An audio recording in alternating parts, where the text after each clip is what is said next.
On a décidé de faire une opération transport gratuit pour sensibiliser les Lyonnais au fait que c'est pas une utopie, qu'on pourrait très bien avoir une décision du Conseil régional dans ce sens-là pour avoir des TER gratuits pour tous.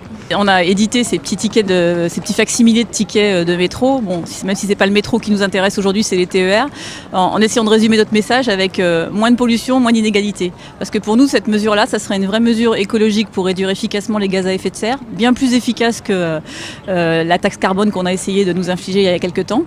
Ça serait aussi une mesure sociale très importante parce que les transports, ça représente à peu près 20% du budget des ménages. Donc voilà, ça réduirait d'autant les frais qu'ils ont tous les mois. Et puis c'est une vraie mesure démocratique parce que nous on pense que se déplacer c'est un droit et qu'on doit pouvoir l'exercer quelle que soit sa condition physique, ses revenus et l'endroit où on habite. J'ai l'impression que les gens sont très pressés et n'ont pas le temps d'écouter quoi que ce soit. Ça se vérifie ou pas?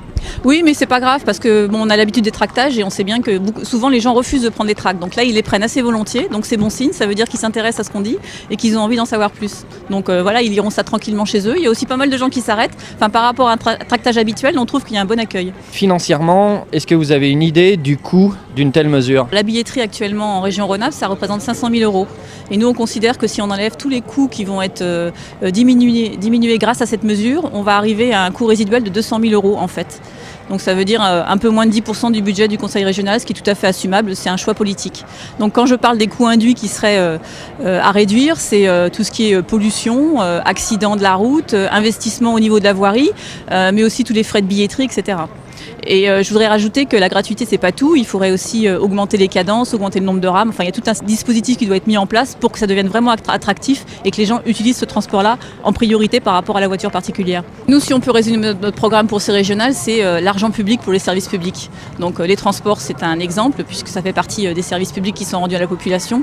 Mais on pense que, par exemple, les subventions qui sont distribuées aux entreprises par l'intermédiaire des pôles de compétitivité, ça doit cesser.